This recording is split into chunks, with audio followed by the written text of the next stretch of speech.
नमस्कार दोस्तों, मैं जितेश कौशिक एक बार फिर स्वागत करता हूं आपके अपने YouTube channel public reaction TV पर। तो कैसे आप सभी, उम्मीद करता हूं बढ़िया ही होंगे। दोस्तों, हर छोटी बड़ी खबरें व ताज़ा खबरें सबसे पहले पाने के लिए अभी सब्सक्राइब करके जुड़ जाए आपके अपने YouTube channel public reaction TV पर। साथ ही घंटे का बटन अवश्य दबा लें, जिससे कि हमारी हर एक नई वीडियो का नोटिफिकेशन सबसे पहले आ सके आपके पास। जी हाँ दोस्तों, क्योंकि आप देख रहे हैं उभरता हुआ न्यूज़ चैनल। तो चलिए चलते हैं अपनी खबरों पर।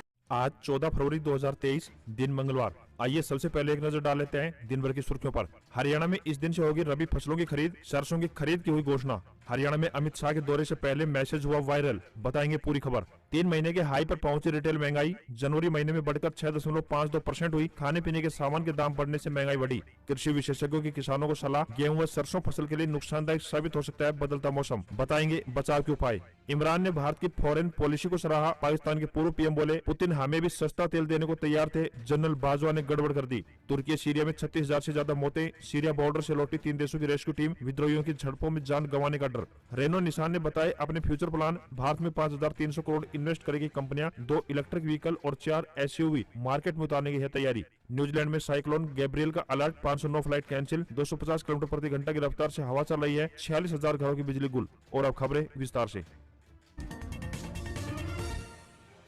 हरियाणा मौसम अपडेट। मौसम में हो रहा लगातार बदलाव, 20 किलोमीटर प्रति घंटे की गति से चली हवाएं, जानिए आगे ताजा मौसम का हाल। हिमालय की ठंडी उतरी हवाओं का असर साफ तौर पर देखने को मिल रहा है। संपूर्ण मैदानी राज्यों विशेषकर हरियाणा, NCR, दिल्ली में मौसम में बदलाव देखने को मिल रहा है। रात और दिन के तापमान में लगातार गिरावट दर्ज हो रही है। सुबह शाम फिर से एक बार ठंड अपने रंग दिखाने लगी है। उत्तरी हवाओं के प्रभाव से पिछले 48 घंटों में तापमान में 1 से 7 डिग्री सेल्सियस की गिरावट दर्ज की गई है। हरियाणा, NCR, दिल्ली में अधिकतर स्थानों पर न्यूनतम तापमान सिंगल डिजिट में पहुंच गया है। वर्तमान समय में उत्तरी हवाएं 10 से 20 किलोमीटर प्रति घंटे की रफ्तार से चल रही हैं और आगामी 2 दिनों तक चलती रहेंगी, जिसकी वजह से तापमान में गिरावट दर्ज हो रही है और 2 दिनों तक इसी तरह की गतिविधियों को दर्ज किया जाएगा। आगामी 1 सप्ताह तक हरियाणा, NCR, दिल्ली राज्य में मौसम शुष्क बना रहेगा। 15 फरवरी के बाद अधिकतम तापमान 25 से 35 डिग्री सेल्सियस के आसपास पहुंचने की प्रबल संभावनाएं बन रही हैं। हरियाणा में इस दिन से होगी रबी फसलों की खरीद। हरियाणा में 28 मार्च से रबी फसलों की खरीद प्रारंभ होगी। 28 मार्च से सरसों, 1 अप्रैल से चना और 1 जून 2023 से सूरजमुखी की खरीद की जाएगी। मुख्य सचिव संजीव कौशल ने रबी फसलों की समय पर खरीद सुनिश्चित करने के लिए खरीदी की तैयारियों की समीक्षा की। संजीव कौशल ने अधिकारियों को उपार्जन की पर्याप्त व्यवस्था सुनिश्चित करने, उपार्जन केंद्रों को चिन्हित करने, भंडारण एवं बारदानों की समुचित व्यवस्था करने तथा रबी फसलों के समय पर उपार्जन प्रारंभ करने के निर्देश जारी किए। बैठक में कौशल को अवगत करवाया गया कि साल 2022-23 के दौरान राज्य में 18.16 लाख एकड़ भूमि में सरसों की खेती की गई है, क्योंकि चना और सूरजमुखी की खेती क्रमशः 93,000 एकड़ और 37,000 एकड़ में की गई है। 765 किलोग्राम प्रति एकड़ के हिसाब से इस साल 13.89 लाख मीट्रिक टन सरसों का उत्पादन होने की संभावना है। इसी तरह 436 किलोग्राम प्रति एकड़ से 40,000 मीट्रिक टन चना और 800 किलोग्राम प्रति एकड़ से 30,000 मीट्रिक टन सूरजमुखी का उत्पादन होने की संभावना जताई गई है। दीपेंद्र हुड्डा ने राज्यसभा में उठाई सरपंचों की आवाज, ई टेंडरिंग प्रणाली वापस लेने की करी अपील। हरियाणा में ई टेंडरिंग को लेकर मचे बवाल की गूंज अब नई दिल्ली तक सुनाई दे रही है। एक तरफ जहां सरपंच एसोसिएशन ने बीजेपी जेजेपी गठबंधन सरकार के विधायकों के घरों के बाहर डेरा डाला हुआ है, तो वहीं दूसरी ओर सूबे के मुख्यमंत्री मनोहर लाल खट्टर ने स्पष्ट कर दिया है कि सरकार ई टेंडरिंग के अपने फैसले पर एक कदम भी पीछे नहीं हटेगी। सरकार का दावा है कि ई टेंडरिंग से पंचायतों में होने वाले भ्रष्टाचार पर अंकुश लगेगा, तो वहीं पंजाब एंड हरियाणा हाईकोर्ट ने भी खट्टर सरकार के इस फैसले पर मोहर लगा दी है। वहीं अब इस मामले को लेकर कांग्रेस के राज्यसभा सांसद दीपेंद्र सिंह हुड्डा ने राज्यसभा में नोटिस दिया है। इस नोटिस के जरिए उन्होंने सरपंचों के अधिकारों में की गई कटौती को तत्काल प्रभाव से वापस लेने की मांग की है। हरियाणा कांग्रेस संगठन का 20 से पहले होगा विस्तार, लिस्ट पर हाईकमान की मोहर। 8 साल से प्रदेश अध्यक्ष के सहारे चल रही है पार्टी। हरियाणा कांग्रेस के संगठन लिस्ट पर हाईकमान ने मोहर लगा दी है। अब 20 फरवरी से पहले ही कांग्रेस का संगठनात्मक ढांचे की घोषणा कर दी जाएगी। गुटबाजी के चलते राज्य में पिछले 8 सालों से सिर्फ प्रदेश अध्यक्ष के सहारे संगठन चल रहा है। लगभग 8 महीने पहले ही हरियाणा कांग्रेस में चौधरी उदय भान को प्रदेश अध्यक्ष नियुक्त किया गया है। आपको यहाँ पर बताते चले कि हरियाणा कांग्रेस में जिला ब्लॉक लेवल के पदाधिकारियों की घोषणा होनी है। आदमपुर उपचुनाव से पहले ये लिस्ट हरियाणा प्रदेश अध्यक्ष उदय भान ने तैयार कर ली थी, लेकिन गुटबाजी के कारण यह लिस्ट जारी नहीं की जा सकी। पार्टी आलाकमान ने विरोध को देखते हुए दिल्ली में सभी नेताओं से विचार विमर्श करने के बाद अब लिस्ट पर अंतिम मोहर लगा दी है। हरियाणा कांग्रेस में 8 साल में 3 प्रदेश अध्यक्ष बन चुके हैं। इन 8 सालों में कोई भी प्रदेश अध्यक्ष संगठन को खड़ा नहीं कर पाया है। हरियाणा में अमित शाह के दौरे से पहले मैसेज हुआ वायरल, पुलिस वालों की मांगे पूरी करो, सीएम खट्टर और विज पर दबाव बनाने की अपील। हरियाणा में केंद्रीय गृह मंत्री अमित शाह के दौरे से पहले पुलिसकर्मियों की मांगों को लेकर एक मैसेज वायरल हो रहा है। इस वायरल मैसेज में पुलिसकर्मियों की 4 प्रमुख मांगों को रखा गया है। इसके साथ ही कांस्टेबल्स की मांगों को अलग से जिक्र किया गया है। केंद्रीय गृह मंत्री अमित शाह 14 फरवरी को यानी आज करनाल में हरियाणा पुलिस को राष्ट्रपति फ्लैग देंगे। हरियाणा के गठन के बाद पुलिस को पहली बार यह फ्लैग मिलेगा। बात करें इन 4 मांगों की तो वायरल मैसेज में पहली मांग पुलिसकर्मियों के लिए राशन अलाउंस 800 रुपए से बढ़ाकर 5000 रुपए किए जाने का जिक्र किया गया है। दूसरी मांग रिस्क अलाउंस 5000 रुपए से बढ़ाकर 10,000 रुपए तक किए जाने की मांग की गई है। तो वहीं तीसरी मांग में पुलिस का बेसिक पे 32,500 रुपए करने को कहा गया है। चौथी मांग में ड्रिल पास आउट उस्ताद को 5,000 रुपए प्रोफेशनल अलाउंस की मांग की गई है। पुलिस कांस्टेबल की इन मांगों का भी यहाँ पर जिक्र किया गया है। आपको बताते चले कि 20 से 25 दिन की तुरंत प्रभाव से घर रहने की परमिशन, 5100 रुपए का कैश रिवार्ड और उसके साथ 3 एडीजीपी लेवल की रिकॉर्ड, 10 मंथ के कोर्स के बराबर एक्स्ट्रा नंबर और ओआरपी रैंक देकर हेड कांस्टेबल यानी एचसी बनाया जा सकता है। मैसेज के लास्ट में मैसेज वायरल करने की अपील भी की गई है। हरियाणा पुलिस के इस वायरल मैसेज की जानकारी अधिकारियों को भी है। एक पुलिस अधिकारी ने बताया कि यह मांगे बहुत पहले से की जा रही हैं, हालांकि अभी तक इन पर कोई अमल नहीं हुआ है। अब उम्मीद है कि मुख्यमंत्री मनोहर लाल खट्टर इन मांगों को लेकर कोई फैसला लें।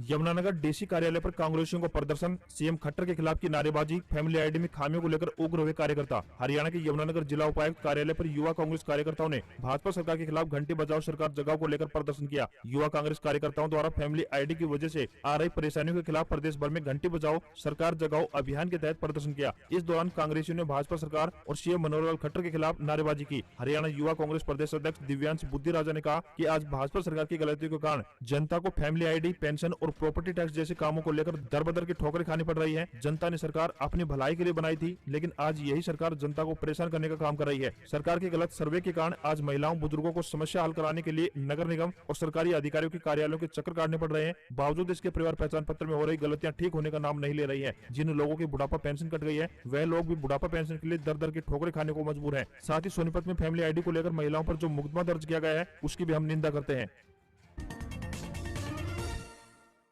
कृषि विशेषज्ञों की किसानों को सलाह, गेहूं व सरसों फसल के लिए नुकसानदायक साबित हो सकता है बदलता मौसम, ये करें उपाय। समय से पहले तापमान में लगातार हो रही वृद्धि गेहूं व सरसों फसल के लिए नुकसानदायक साबित हो सकता है। पिछले एक सप्ताह से तापमान 25 डिग्री सेल्सियस के आसपास चल रहा है। अगर तापमान में इस तरह वृद्धि होती रही तो यह गेहूं व सरसों फसल में बीमारी ला देगा, जो किसानों के लिए परेशानी का सबब बनेगा और उत्पादन भी कम होगा। हालांकि किसान इस समय एक अच्छी बारिश का इंतजार कर रहे हैं। अगर बारिश होती है तो यह दोनों ही फसलों के लिए सोने पर सुहागा साबित होगी। ऐसे में कृषि विशेषज्ञों ने किसानों को सलाह दी है कि वो लगातार खेतों का भ्रमण करते रहें और नीम से बने कीटनाशक का प्रयोग करें। सबसे ज्यादा प्रभाव सरसों विशेषकर पछेती बुआई की फसल पर चेपा कीट आक्रमण कर सकता है, क्योंकि यह मौसम चेपा कीट के लिए बिल्कुल अनुकूल है। तापमान में बढ़ोतरी के कारण गेहूं की फसल में दीमक व सरसों चेपा की गिरफ्त में आ सकती है और उत्पादन को प्रभावित कर सकती है। अगर बारिश होती है तो फसलों में बीमारी हट जाएगी। साथ ही जरूरत के हिसाब से किसान फसलों में सिंचाई करते रहें। गृह मंत्री अनिल विज का कांग्रेस पर पलटवार, बोले कश्मीर में रोजगार दिया होता तो हथियार न उठाते। पंजाब सीएम की पत्नी की सुरक्षा पर भी तंज कसा। हरियाणा के गृह एवं स्वास्थ्य मंत्री अनिल विज ने कांग्रेस पर कटाक्ष करते हुए कहा कि कांग्रेस ने कश्मीर में विकास और युवाओं को रोजगार दिया होता तो वहां के युवा हथियार न उठाते। राहुल गांधी को नहीं पता कि कश्मीर में क्या होना चाहिए। कश्मीर को विकास चाहिए और भाजपा सरकार कश्मीर में विकास करा रही है। जब भी कहीं विकास होता है तो छोटी मोटी टूट-फूट होती रहती है। गृह मंत्री अनिल विज ने कहा कि राहुल गांधी बयानबाजी करने की बजाय वहां हो रहे कामों को देखें। वहीं गृह मंत्री अनिल विज ने पंजाब के मुख्यमंत्री भगवंत मान की पत्नी की सुरक्षा में लगभग 40 पुलिसकर्मी तैनात किए जाने पर तंज कसते हुए कहा कि इससे पता चलता है कि आज पंजाब में लॉ एंड ऑर्डर की क्या हालत है। इन्होंने पंजाब की क्या हालत कर दी है कि एक की सुरक्षा में 40 पुलिसकर्मी लगाने पड़ रहे हैं। गृह मंत्री अनिल विज ने कांग्रेस नेता रणदीप सुरजेवाला के किसानों पर दिए बयान पर पलटवार करते हुए कहा कि जितना फायदा किसानों को प्रधानमंत्री नरेंद्र मोदी सरकार के समय में मिला है उतना पिछले 70 सालों में नहीं मिला। एमएसपी और मुआवजे में भी किसानों को लाभ दिया गया है। पहले तो 2-2 रुपए के चेक आते थे। भाजपा सरकार एमएसपी के साथ साथ अच्छा मुआवजा भी दे रही है। करनाल में आम आदमी पार्टी का चेतावनी मार्च, सीएम आवास घेरने निकले कार्यकर्ताओं को पुलिस ने रोका। ढांडा बोले संदीप सिंह को बर्खास्त करे सरकार। हरियाणा के करनाल में आम आदमी पार्टी ने सरकार के खिलाफ चेतावनी मार्च निकाल सीएम आवास का घेराव किया। यहाँ आम आदमी पार्टी कार्यकर्ताओं ने अमित शाह गो बैक के नारे भी लगाए। इस दौरान आम आदमी पार्टी नेता व कार्यकर्ता पूर्व खेल मंत्री संदीप सिंह को बर्खास्त करने की मांग कर रहे थे। उन्होंने कहा कि अगर गृह मंत्री अमित शाह संदीप सिंह को बर्खास्त किए बिना करनाल आते हैं तो उनका जोरदार विरोध किया जाएगा। आप नेता अनुराग ढांडा ने कहा कि पार्टी का एक ही मकसद और एक ही मुद्दा है, हरियाणा में बेटियों के मान सम्मान की रक्षा करना, और आम आदमी पार्टी उससे कभी पीछे नहीं हटेगी। हरियाणा की बेटियों के मान सम्मान के लिए आवाज उठाना सबका कर्तव्य है, लेकिन विपक्ष इस मुद्दे को नहीं उठा रहा है। ढांडा ने कहा कि कांग्रेस के पूर्व मुख्यमंत्री भूपेंद्र सिंह हुड्डा भी इस मुद्दे पर चुप हैं। साथ ही इनेलो ने एक बार शुरू किया, लेकिन अब वे मुद्दे पर कुछ नहीं बोल रहे हैं। साथ ही जसपा के नेता उप मुख्यमंत्री बने बैठे हैं। बहन बेटियों के मान सम्मान में उनके मुंह से एक शब्द भी नहीं निकला। ढांडा ने कहा कि जो बहन बेटियों के मान सम्मान की आवाज नहीं उठा सकता, उसे राजनीति करने का कोई हक नहीं है। हरियाणा की शेफाली 2 करोड़ में बिकी, दिल्ली कैपिटल्स के लिए खेलेगी अंडर 19 कैप्टन, बोली दिलवाले दिल्ली वाले। पहली विमेंस प्रीमियर लीग यानी WPL के पहले सीजन के लिए हरियाणा के रोहतक की शेफाली वर्मा को दिल्ली ने 2 करोड़ रुपए में खरीदा है। शेफाली वर्ल्ड कप जीतने वाली अंडर 19 टीम की कैप्टन है। नीलामी के बाद शेफाली वर्मा ने एक ट्वीट कर अपनी प्रतिक्रिया दी। इसमें उन्होंने लिखा, दिलवाले दिल्ली वाले। शेफाली वर्मा ने वीडियो जारी कर दिल्ली टीम का धन्यवाद करते हुए कहा कि उन्हें सिलेक्शन पर बहुत अच्छा लग रहा है, अब दिल्ली के साथ एंजॉय किया जाएगा। शेफाली ने कहा कि डोमेस्टिक प्लेयर के लिए बहुत अच्छा रहेगा, उन्हें भी बड़े खिलाड़ियों के साथ खेलने व सीखने का मौका मिल पाएगा। उन्होंने फैन से आह्वान किया कि उन्हें सपोर्ट किया जाए और उनका सपोर्ट बहुत महत्वपूर्ण है। शेफाली ने ICC महिला T20 वर्ल्ड कप 2023 के रविवार को पाकिस्तान के साथ हुए मुकाबले में भी शानदार प्रदर्शन किया था। WPL के सभी मुकाबले मुंबई के ब्रेबॉर्न और DY पाटिल स्टेडियम में होंगे। WPL में कुल 5 टीमें होंगी। WPL के मैच 4 मार्च से लेकर 26 मार्च के बीच खेले जाएंगे।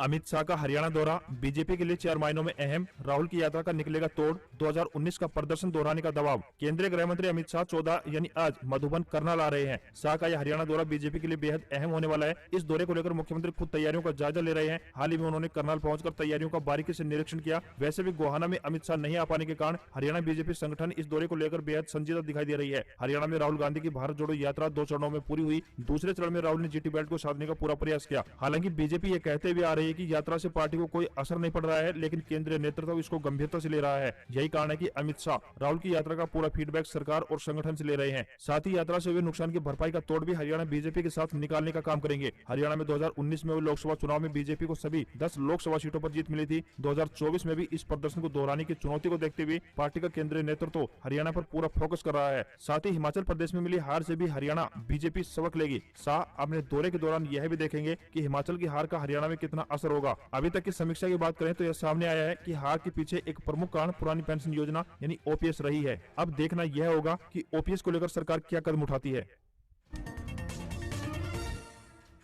माता वैष्णो देवी के पास मिला खजाने का अचूक भंडार, बदल जाएगी हिंदुस्तान की तस्वीर। हिंदुस्तान के हिस्से में एक बहुत बड़ी खुशखबरी आई है। यहाँ जम्मू के रियासी जिले में एक अचूक खजाने का भंडार मिला है, जो देश के भविष्य को बदलने की रूपरेखा तैयार करेगा। माता वैष्णो देवी मंदिर के बेहद ही नजदीक एक गाँव सलाल हेमना में लिथियम का भंडार मिला है। बता दें कि लिथियम एक ऐसा रासायनिक तत्व होता है जिसका इस्तेमाल मोबाइल, लैपटॉप, इलेक्ट्रॉनिक वाहनों समेत कई चीजों के लिए चार्जेबल बैटरी बनाने के लिए किया जाता है। अभी तक भारत इसे बड़े पैमाने पर विदेशों से मंगाता आ रहा है, जिसके चलते चार्जेबल बैटरी बनाने में बहुत अधिक खर्च हो रहा है। ऐसे में देश में लिथियम का अचूक भंडार मिलने से पूरे हिंदुस्तान की तस्वीर बदल सकती है। इस जानकारी के सामने आने के बाद दुनिया भर के कई देश हिंदुस्तान की तरफ टकटकी लगाए बैठे हैं। आपको बताते चलें कि सलाल हेमना गांव के 15 किलोमीटर के दायरे में करीब 59 लाख टन लिथियम संसाधन मिलना भारत के लिहाज से बहुत महत्वपूर्ण माना जा रहा है। यहाँ 15 किलोमीटर के दायरे में न केवल लिथियम बल्कि गोल्ड यानी सोना रिजर्व भी मिला है। इससे रियासी के लोगों का भविष्य बदलने वाला है। कैनरा बैंक ने दिया ग्राहकों को बड़ा झटका, डेबिट कार्ड से जुड़ी सेवाओं का इस्तेमाल करना हुआ महंगा। कैनरा बैंक के ग्राहकों के लिए एक बुरी खबर सामने आई है। यदि आप भी कैनरा बैंक के ग्राहक हैं तो यह खबर सुनकर आपको एक बड़ा झटका लगने वाला है। कैनरा बैंक की तरफ से अब डेबिट कार्ड पर लगने वाला चार्ज में बढ़ोतरी कर दी गई है। बैंक की तरफ से अलग अलग तरह के डेबिट कार्ड पर लगने वाले सर्विस चार्ज को बढ़ा दिया गया है, जिससे अब ग्राहकों को डेबिट कार्ड से जुड़ी सेवाओं का इस्तेमाल करने के लिए पहले की तुलना में ज्यादा भुगतान करना होगा। रिवाइज चार्ज 13 फरवरी से लागू कर दिए गए हैं। सरकारी बैंक ने annual charges, debit card replacement charges, debit card in equity charges पर चार्ज बढ़ा दिया है। एरो शो में स्वदेशी सुपरसोनिक एयरक्राफ्ट पर बजरंगबली, टेल पर लिखा तूफान आ रहा है। पहली बार अमेरिकी F-35 फाइटर प्लेन भी शामिल हुए। एरो इंडिया के 14वें एडिशन की शुरुआत सोमवार को बेंगलुरु के येलहांका के एयरफोर्स स्टेशन पर हुई। यह एयर शो 5 दिन तक चलेगा। प्रधानमंत्री नरेंद्र मोदी ने इसका उद्घाटन किया। इस शो में सबसे ज्यादा सुर्खियां HLFT-42 ने बटोरी। इसकी टेल पर हनुमान जी की फोटो है, साथ ही एक मैसेज भी लिखा है, द स्टॉर्म इज कमिंग, यानी तूफान आ रहा है। शो में पहली बार 2 अमेरिकी F-35 फाइटर एयरक्राफ्ट शामिल किए गए। इसके साथ ही F-16 और F-18 भी शो में शामिल हुए। अमेरिका ने F-18 भारत को बेचने की पेशकश की है। शो के उद्घाटन के दौरान पीएम नरेंद्र मोदी ने कहा कि पहले सिर्फ एयर शो था, लेकिन अब ये भारत की ताकत बनकर उभर रहा है। कोरोना काल के बाद पहली बार इस शो में दर्शक भी शामिल हो रहे हैं। 13 फरवरी से 17 फरवरी तक चलने वाला show make in India, make for the world plan के मुताबिक स्वदेशी टेक्नोलॉजी को प्रदर्शित करने और विदेशी कंपनियों के साथ साझेदारी बनाने पर केंद्रित है। इसकी theme the runway to a billion opportunities है। शेयर बाजार में गिरावट, सेंसेक्स 250 अंक गिरकर 60,431 पर बंद, निफ्टी 93 अंक टूटा, सरकारी बैंकों के शेयर सबसे ज्यादा गिरे। भारतीय शेयर बाजार में हफ्ते के पहले कारोबारी दिन गिरावट देखने को मिली। सेंसेक्स 250 अंकों की गिरावट के साथ 60,431 के स्तर पर बंद हुआ। वहीं निफ्टी की बात करें तो 93 अंक की गिरावट के साथ 17,763 के स्तर पर पहुंच गया। सेंसेक्स के 30 शेयरों में से 18 शेयरों में गिरावट देखी गई तो वहीं सिर्फ 12 शेयरों में तेजी दिखाई दी। वहीं अडानी ग्रुप की कंपनियों के सभी शेयरों में गिरावट देखने को मिली है। वहीं सराफा बाजार में सोने में गिरावट और चांदी में तेजी देखने को मिली। 24 कैरेट सोना 57,060 रुपए प्रति 10 ग्राम पर बंद हुआ। चांदी की बात करें तो ये 66,371 रुपए प्रति किलोग्राम पर पहुंच गई है। डॉलर रुपया के मुकाबले 13 पैसे मजबूत हुआ है। एक डॉलर का रेट 82 रुपए 71 पैसे के स्तर पर। अगर आपको हमारी खबर पसंद आई हो तो हमारी खबरों पर एक प्यारा सा लाइक जरूर दें। जी हाँ दोस्तों, और साथ ही खबरों को ज़्यादा से ज़्यादा शेयर करें और कमेंट बॉक्स में इन खबर पर आपकी क्या है राय वो हमें ज़रूर बताएं। आज की खबरों में सिर्फ इतना ही, मिलते हैं अगली खबर में। जब तक सब्सक्राइब करके जुड़ जाइए आपके अपने YouTube channel public reaction TV से, और साथ ही घंटे का बटन जरूर दबा लें ताकि हमारी हर एक नई वीडियो पहुंच सके आपके पास सबसे पहले।